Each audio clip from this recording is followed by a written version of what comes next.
Hi, everybody. It's Jessica and Dave here, your Anderson's agronomy team. And today we're excited because that corn's been planted. It's coming up out of that ground.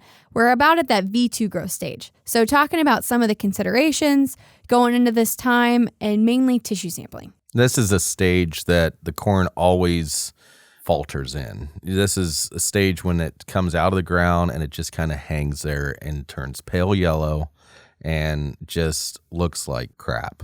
And the reason for that is because it's transitioning. It's going from getting all of its nutrients from the seed into getting it from the root and scavenging it from the soil. It's growing up. It's getting its big boy pants on, and it's actually fending for itself and not having to rely on old mother seed. I say it moved out of its parents' house. That's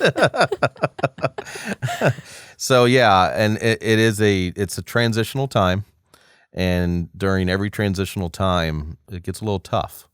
And we don't want it to be tough. Right. We want it to flow right from getting its nutrients from its seed to the roots and not have to worry about growing. it. And continue growing, never stop, never looking back. We want to get that nice 2-bedroom apartment with an overview of the park. Instead of your parents' basement. Instead of your parents' basement. And how you treat the crop during this time will really set it up for the rest of the season. So if it falters and struggles during this time, it really will affect it for the remainder.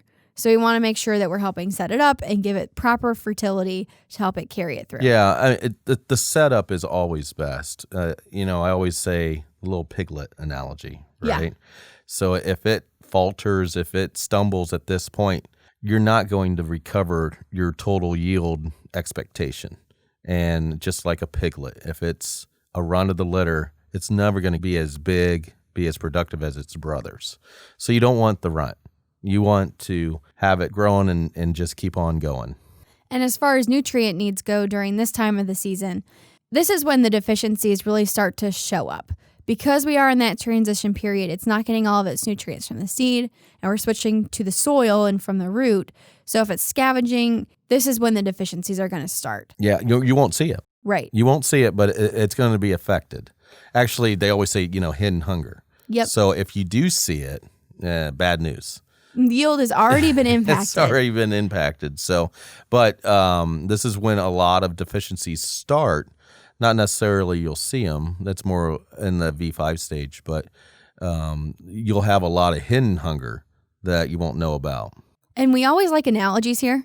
So I always refer back to that old stave barrel. Everybody's heard it a million times, but yield and your crop can only perform as well as your most limiting factor. Yeah, so exactly. The stave barrel, if you're limiting in zinc, then that water is only going to go up halfway where that stave stops.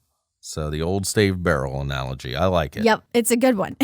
Tried and true. Yep. But a little background on that stave barrel, if you're not familiar. You have an old stave barrel, and each stave, 20 staves. And each stave would represent a nutrient. But they're all different heights, depending on your nutrient levels. So you might have nitrogen be absolutely perfect levels, but that's not limiting it. But you might not have enough zinc. That zinc stave is very low. Well, when it comes to filling that bucket up with water, it's never going to get higher than the zinc because it's the most limiting factor. And that really plays a role into how the crop performs throughout the season. You might have perfect levels of nitrogen, but you might be really struggling in that zinc. So it just won't perform. And you might ask, well, how am I going to find out how Right. or what hidden hunger I have? If you can't see it, how do I know I have a hidden hunger and what hidden hunger is there? And that's a perfect lead into the tissue sampling. Exactly. So that's one thing that we really want to focus on at this V2 growth stage is tissue sampling. And it's very easy to sample V2. Right. You don't have a whole lot of plant material to deal with.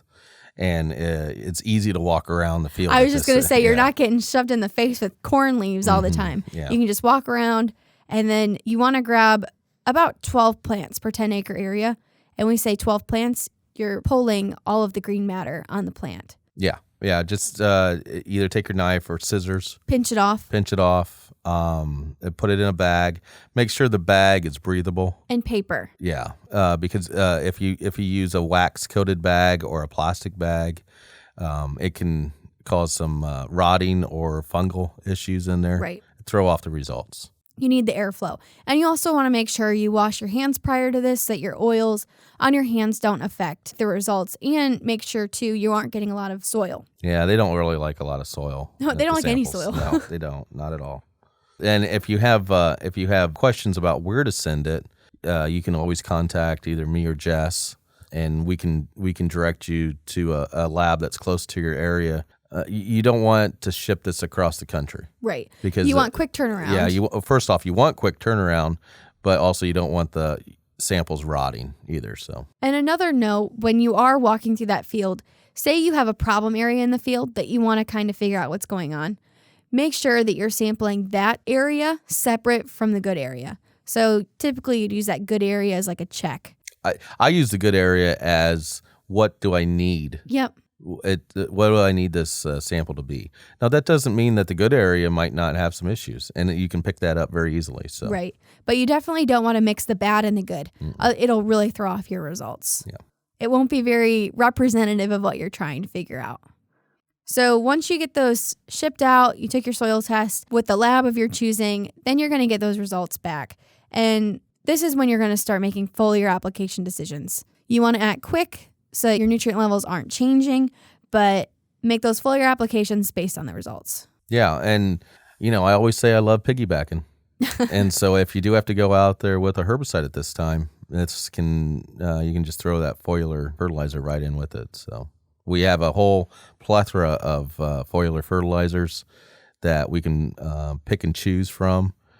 We can make our own if we have something really crazy happening. But most of our lineup, it's for specific needs. Right. So very easy to pick from. So as long as you take all of this into consideration, it'll help you manage your crop early in the season. And how you manage your crop early in the season will help you set it up for success as the year continues all the way through harvest. So make sure as you're heading into the V2 growth stage, we have that crop transitioning and we're tissue sampling and making sure all the nutrient needs are met. So if you have any questions, don't hesitate to reach out to an Anderson's representative. You can find us at andersonsplantnutrient.com or on Facebook, Anderson's Plant Nutrient /agriculture.